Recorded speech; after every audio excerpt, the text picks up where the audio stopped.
اب لیڈر کے لفظ کو بھی ذرا ان ڈیپتھ دیکھیں، لیڈ کرنے والا.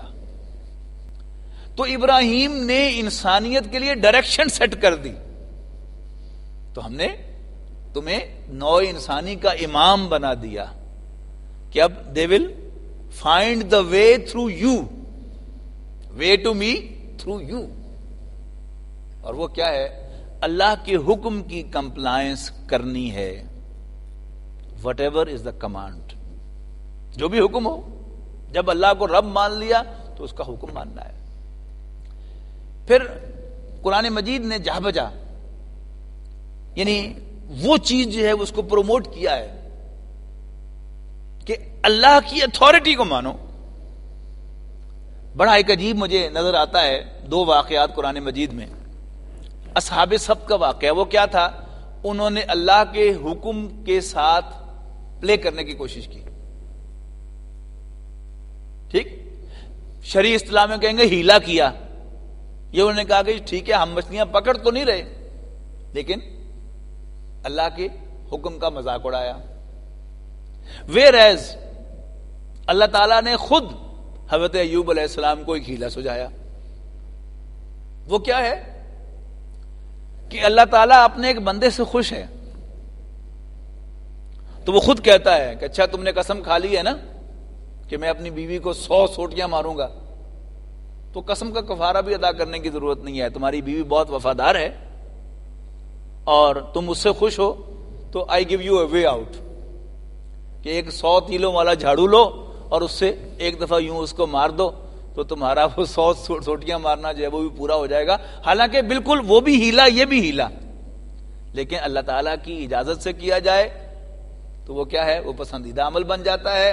اور اللہ تعالیٰ کی کمانڈ کا مذاق اڑانے کے لیے کیا جائے تو وہ اتنا برا عمل قرار پاتا ہے کہ اللہ تعالیٰ نے ان کے چہروں کو مسخ کر دیا، بندر بنا دیا انہیں. تو اصل جو ہے دین وہ کیا ہے؟ اللہ تعالیٰ کی اتھارٹی کو تسلیم کرنا، اس کو اپنا رب ماننا اور نبی اکرم صلی اللہ علیہ وسلم کی ڈائریکشن میں اس کو خوش کرنے کی کوشش کرنا.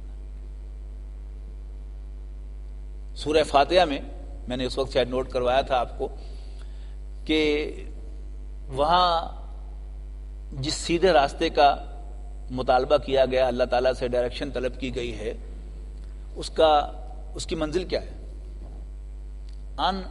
الذین انعمت علیہم، ان لوگوں کا راستہ جن پر تو نے انعام کیا. کیا مطلب؟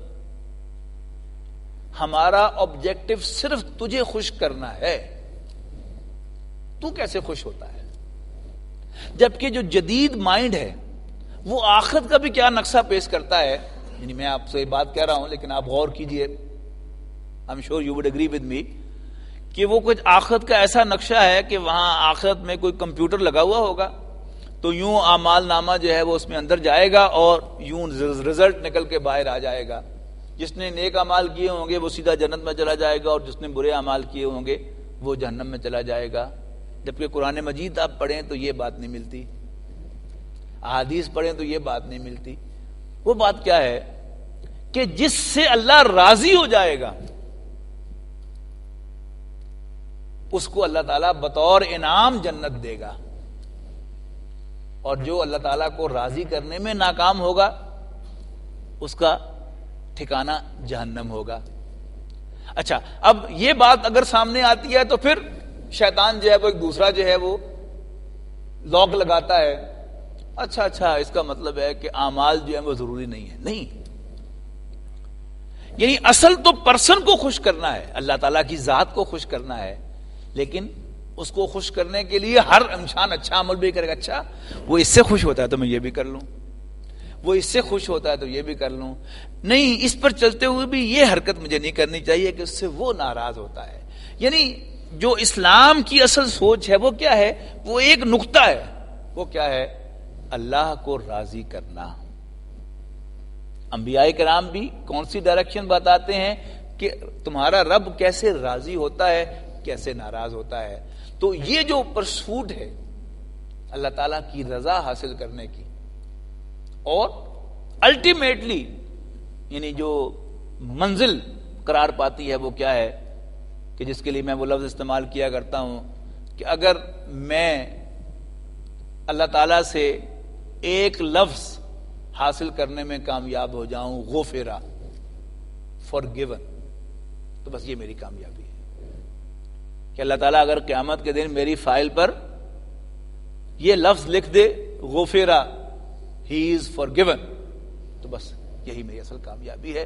تو سارا کا سارا وہ جو پرسن اورینٹڈ ہے دین، وہ ہے اصل میں اسلام۔ اور جب انسان کی وہ سوچ اسلام کی اصل اسپرٹ سے ہٹ جاتی ہے، اور سیکولرزم کا اصل میں یہی معاملہ ہے۔ بلکہ ایک بات رہ گئی، میں تجزیہ کرتا ہوں تو میں اس نتیجے پر پہنچتا ہوں کہ مکے کے کافر جو تھے وہ بھی سیکولر مائنڈڈ تھے، اگرچہ اصطلاح نہیں تھی سیکولر کی۔ وہ کیسے کہ قرآن مجید کی گواہی موجود ہے کہ مکے کے کافر بھی اللہ تعالیٰ کو توحید کے ساتھ خالق مانتے تھے۔ قرآن مجید کی بعض آیات اشارہ کرتی ہیں کہ رازق بھی مانتے تھے، نفع اور نقصان کا مالک بھی مانتے تھے، زندگی اور موت کا مالک بھی مانتے تھے، لیکن رب ماننے کو تیار نہیں تھے۔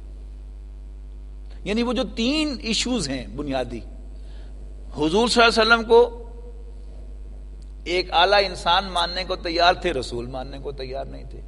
اللہ کو خالق ماننے کو تیار تھے، رب ماننے کو تیار نہیں تھے۔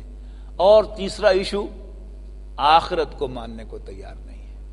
تو جب بھی ہمارے اندر یہ جراثیم جو ہیں وہ سیکولرزم کے گھسیں گے تو اپنا اگر ہم تجزیہ کرنا چاہیں، اگر یہ تین ایشوز جو ہیں وہ ہمارے ذہن میں کلیئر ہوں تو اللہ کا شکر ادا کرنا چاہیے کہ ہم سیکولرزم کے اثرات سے پاک ہیں۔ اور اگر تجزیے سے محسوس ہو کہ اگرچہ ہم مسلمان ہیں، عقیدہ ہمارا وہی ہے، کلمہ ہم پڑھتے ہیں، لیکن آخرت کے بارے میں شک ہے، حضور صلی اللہ علیہ وسلم کی رسالت کے بارے میں ہم یعنی ایکسپریس ورڈز میں ایکسپلیسٹلی کلیئر نہیں ہیں، اور اللہ تعالیٰ کو ہم اپنا رب نہیں مانتے، تو اس کا مطلب ہے کہ یہ بیماری جو ہے وہ ہمیں لگ رہی ہے۔ اللہ تعالیٰ سے دعا ہے کہ اللہ تعالیٰ مجھے بھی اس بیماری سے محفوظ رکھے اور آپ سب حضرات کو بھی۔ آخر دعوانا ان الحمدللہ رب العالمین۔ نحن أعلم بما يقولون وما أنت عليهم بجبار فذكر بالقرآن من يخاف وعيد